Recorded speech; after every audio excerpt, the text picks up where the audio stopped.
Hello. Um, I don't know how long this video is gonna be, and I don't really know why I'm really making it right now. But I figured I would because it's been on my mind. Um, without further ado, here I go. In March, in the beginning of March of 2009, I had the unfortunate event of having my first time um, taken away from me unconsensually or non-consensually. Um, and there's a lot to talk about that, and there's a lot to unpack about it, but I don't want to focus on that right now. Right now, I want to talk about the aftermath. Um, there's a lot of conversation about what your body does to protect you from a traumatic event like that, and it's all true to a certain extent. Um, for example, a lot of people have been saying for years, and this actually was said to me by my history teacher in high school, that if a woman is raped, she is um, protected from pregnancy because her body takes steps to help her in that trauma and make sure she doesn't get pregnant. And I'm pretty sure he worded it in a similar fashion because I did not feel offended when he said this. And this was before anything happened to me. But either way, this teacher said it in a non offensive way. And I feel like he really did believe that at the time before more science came out. Um, Anyway, I think basically a year later, I was um, taken advantage of as an underage girl. I was 2 months shy of being 18, and the person who took my virginity away from me, virginity, the concept, the idea, whatever you want to think about it as, the person who took it from me was a friend of mine's dad. Um, it's not important who he is. Who's important is his ex-wife, who did everything she could to make me feel safe, to make me feel heard, and to make me feel like my voice was loud enough and quiet enough to whatever point I wanted it to be.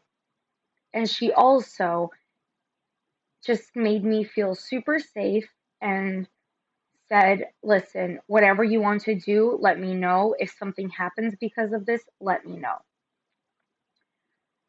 I'm already talking 3 minutes about this and I haven't even gotten to the point. Anyway, she helped me get a morning after pill, basically at that moment, because they lived in the Upper East Side, and many pharmacies were open at that time in the morning. It was probably 4 a.m. And she got me the morning after pill, and she said, if you need anything else from me, excuse me, please let me know. A month goes by and I don't get my period. And it's very, sorry, my ADHD just kicked in. It's very, it's very um, common for a female body. So let's say a female at birth, like assigned female at birth body, to undergo stressful changes that makes the body's period to be irregular from what it usually is.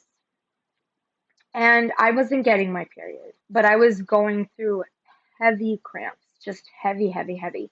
And let me just say, to this day, ever since my virginity was taken from me, my period has been irregular. It has been super, super painful to the point where I've had to be hospitalized several times. Many horrible changes happened, but that's not the point. the point is, I did not get my period. And I thought at first that I was being overly cautious. I don't know what's the word here. Scared, terrified as a teenager, a senior in high school, who at the time pretty much knew she was gay, just was scared to say anything about it. I don't know. Anyway, weeks went by, did not get my period. And it was around this time, the end of April, where I still hadn't gotten my period and I was worried. And so I, with the help of several of my friends, was able to buy several home pregnancy tests. And the reason I say I had the help from is because if people are not aware, not everyone can afford to buy boxes and boxes of pregnancy tests. They're expensive, especially when you live in New York City and when really the only idea of where you could possibly get this is a drugstore like Duane Reade or Walgreens or CVS, where they are expensive. So I needed help buying these pregnancy tests. About 75% of those tests said that I was pregnant. The tests that said I was negative, I told my friends I'm negative. I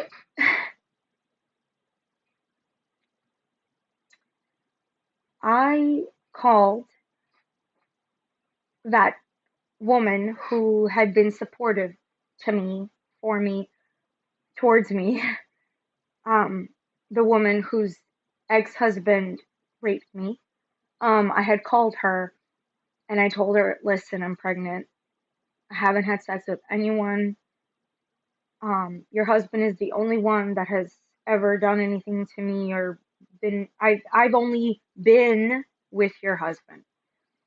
She was like, okay, no problem. She took me to a gynecologist. She paid for the visit. I didn't have insurance at the time, and she took me to, like, if you research this gynecologist in New York City, she is one of the best gynecologists in New York. She's one of the most recommended, and I'm pretty sure a lot of New York City celebrities see her. Um, she said, okay, you are pregnant. Here are your options.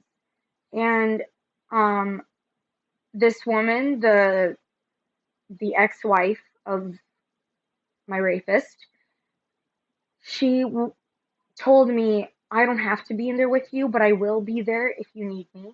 I needed her to be there for me because I was scared to tell my mom at the time. My mom knows now, but still. Um, I told I told her I needed her there because I was scared. We found out I was pregnant, and the gynecologist told me here are my options. I could have the baby and keep it. I could have the baby and give it up for adoption. Um, I could have an abortion. At the time, I was pregnant, I think 6 weeks. Yeah, 6 weeks. So I was able to take the abortion pill. And she said if I waited longer, but I still wanted to have the abortion, I would be able to. I just wouldn't be able to do the abortion pill because I think it was after 7 or 8 weeks. If you're still pregnant and you still want to have an abortion, you have to do the one where they use a vacuum. I heard so many horror stories and uh, knowing about what my mom had to go through when she had an abortion, I was scared.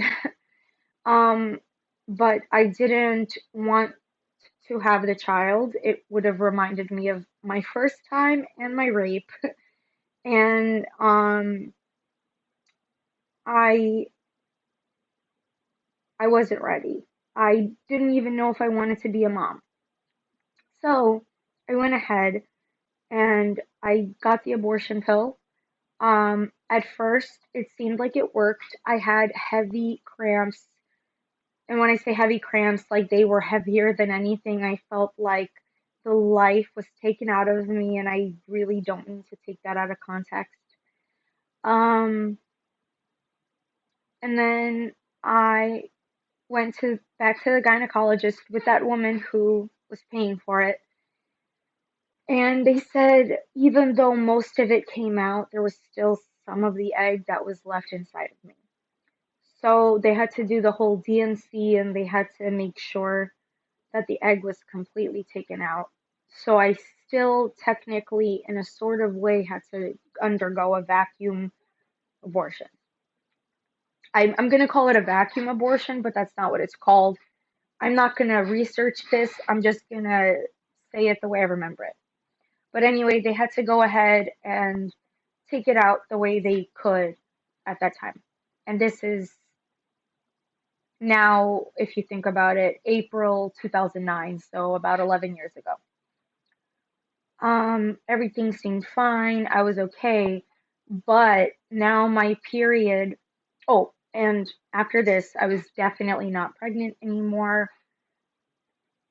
I had no trace of that horrible human in me. Like, I don't want to think about it that way, but that's really how I thought about it, especially as a teenager. And I know a lot of people will have their idea of what this is like, but that's what this was like for me as a teenager.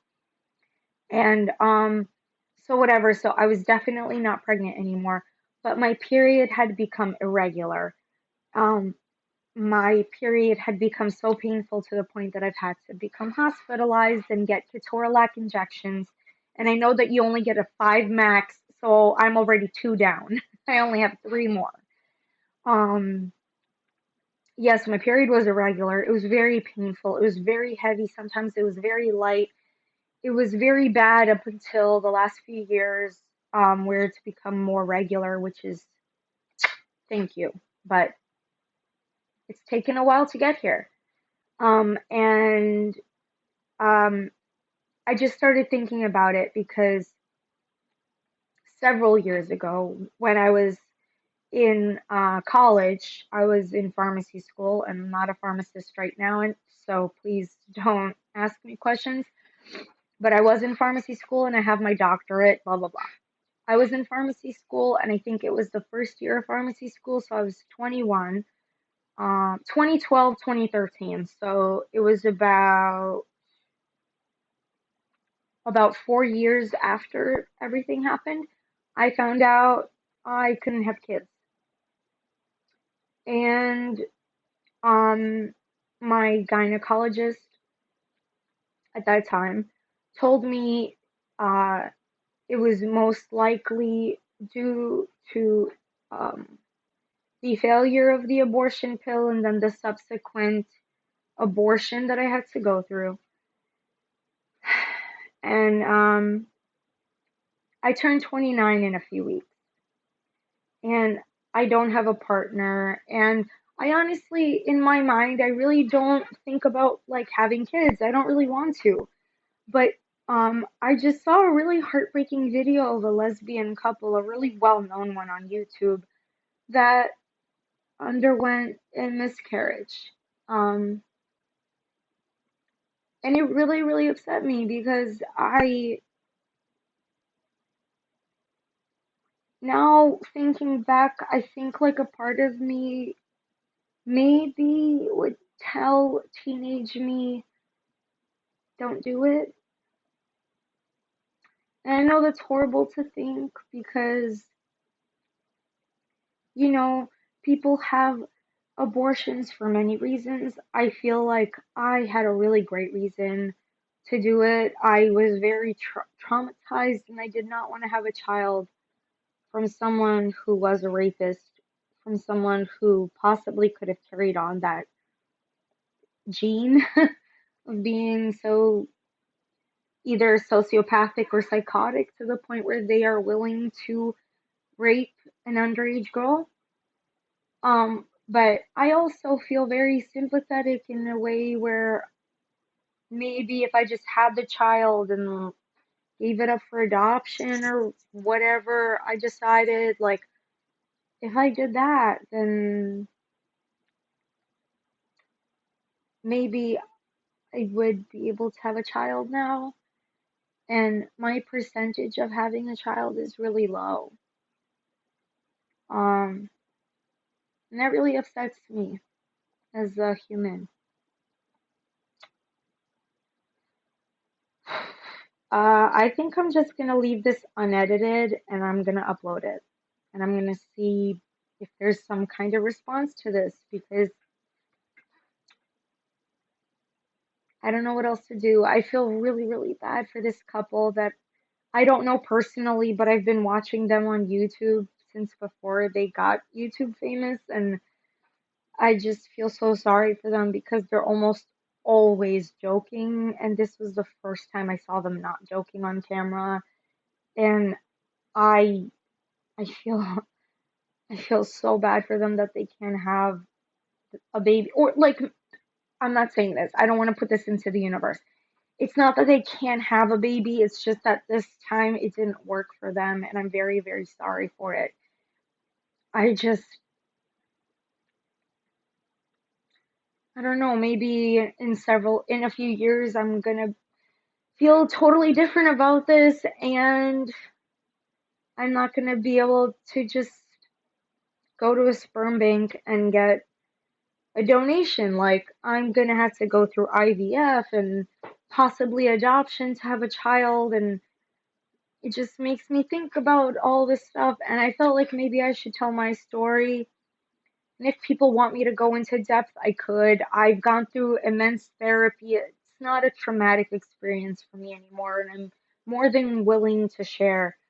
It's just, it just had me thinking about the different implications of abortions, no matter what they are. And I think I not just I think, I believe and I stand by pro-choice. I just wish older me could have gone back and talked to younger me a little bit more to think more about what I'm doing. Anyway, that's all I wanted to share. And yeah. Okay, that was really dreadful. All right. Good night, everybody.